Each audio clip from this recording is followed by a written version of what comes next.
Ya, tekanan publik begitu menguat untuk mencopot jabatan Gus Miftah sebagai utusan khusus kepresidenan. Saya belum kayak ke Mbak Prita, saya mau ke Mas Nova nih. Seberapa banyak sih tekanan itu muncul sejak adanya viral videonya Gus Miftah ini? Ribuan nih pastinya.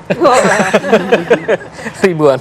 Ada ini nggak? Ada apa? Key opinion leader-nya banyak nggak? Public figure yang kemudian berucap ke sana? Banyak sekali ya, tapi saya nggak akan sebut ya karena kayaknya agak sensitif tuh kalau ngomongin tentang copot mencopot, nggak enak saya.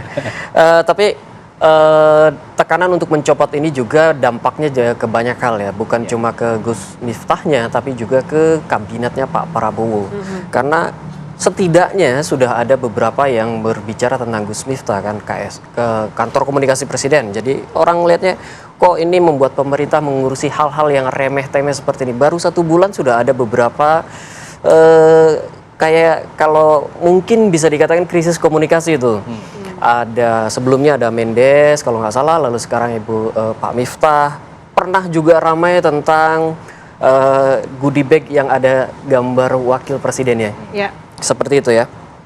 Lalu juga beberapa lagi yang juga berdampak pada kepresiden itu penilaian publik kalau bahasanya tidak beradab nih. Tidak beradabnya Gus Miftah itu karena di atasnya atau yang tidak ada contoh yang bisa dirujuk oleh Gus Miftah kayak gitu di pemerintahan gitu ya. Jadi itu saya kira itu sangat berbahaya tuh. Karena Pak Prabowo orang yang sangat sopan saya tahu. Dan pidatonya juga kan sangat bagus ya. Kemudian dibandingkan juga kan dengan pidato Gus Miftah. Pak Prabowo bilang menghormati orang yang mencari nafkah, orang kecil dan sebagainya. Gus Miftah justru sebaliknya. Perbandingan itu kemudian keluar. Dan tidak hanya dengan Pak Prabowo, kemudian juga dibandingkan dengan Gibran.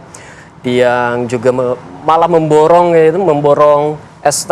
Lalu dibandingkan juga dari sisi keilmuan ada dibandingkan dengan UAS, ada dengan Gus Baha.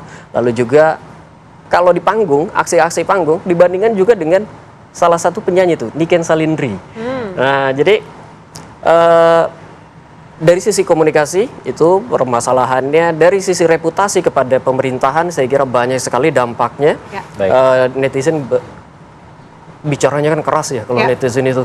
Kita nggak tahu mereka ngomongnya kayak gimana. Tapi kalau kita lihat klasternya, saya tidak ngomongin orangnya, kita lihat klasternya itu menyebar. Tidak hanya klaster yang memang kritis kepada pemerintah, tapi juga klaster orang-orang yang dukung biasa, orang-orang biasa. Orang di TikTok itu kalau dilihat, emang orang-orang biasa yang ngomongin tentang yang protes pada Gus Miftah. Oke, baik. Mbak Lulu mungkin langsung ditanggapi. Ini dikatakan berdampak begitu kepada kabinet dan juga salah satunya yang menjadi sorotan adanya krisis komunikasi. Seperti apa?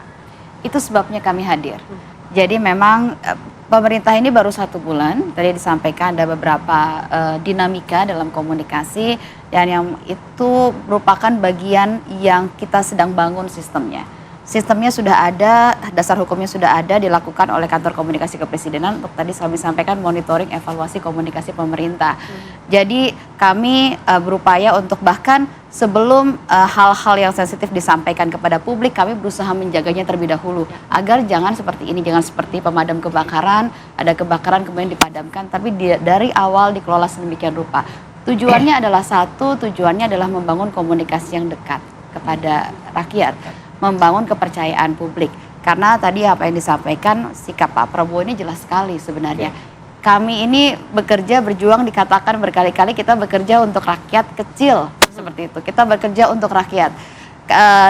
Sikap Pak Prabowo tadi disampaikan bahwa menghormati mereka yang bekerja keras, membanting tulang secara halal untuk menghidupi keluarganya. Termasuk dengan para pedagang. Termasuk pedagang teh, termasuk kemudian juga kita semua yang bekerja keras untuk itu.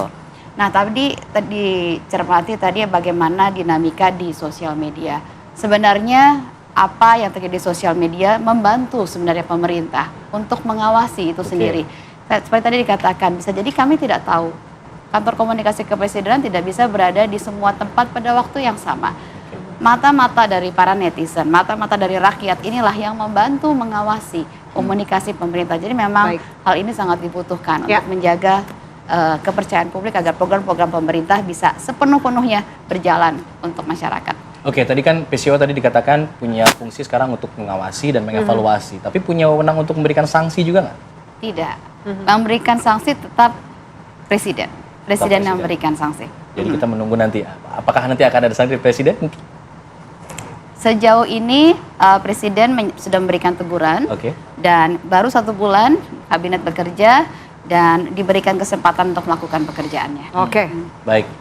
Terakhir mungkin dari Pak Amir Shah, kita lihat ini mungkin apa ya wejangannya lah untuk para penceramah di luar sana agar kemudian hal-hal seperti ini tidak terjadi lagi. Pak Amir Shah, silakan. Ya baik, ini pertama pembelajaran yang berharga bagi siapapun ya, tanpa kecuali. Kenapa? Karena seperti saya katakan di awal tadi bahwa setiap manusia itu ada peluang-peluang untuk berbuat salah dan ada peluang berbuat yang benar. Nah, pilihan-pilihan kita adalah bagaimana kita lebih produktif ya, berbuat, berkata, berperilaku yang tentu lebih benar supaya apa? Supaya dapat mewujudkan kemaslahatan. Nah, kemaslahatan yang dimaksud di sini sebenarnya adalah kemaslahatan umat dan bangsa. Nah, tadi seperti kata Mbak Laura, kabinet ini baru 1 bulan bekerja. Nah, kami sebagai mitra pemerintah yang sering kami sebut dengan Sodikul Hukumah, ya ingin bekerja bersama-sama pemerintah supaya apa? Supaya ruang-ruang publik ini bisa kita manage sedemikian, terutama komunikasi kita format sedemikian supaya lebih mendatangkan maslahat. Nah, tadi di awal saya sudah sampaikan, Pak MUI itu ingin bagaimana bermuamalah di media sosial, masuk lewat media komunikasi semacam ini, termasuk bagaimana strategi kita berkomunikasi. Kan sebenarnya intinya, setiap kali kita menampilkan sesuatu, kita pastikan ada 3 hal. Pertama, penguatan literasi, kedua tentu sosialisasi, dan ketiga edukasi. Terhadap apa saja?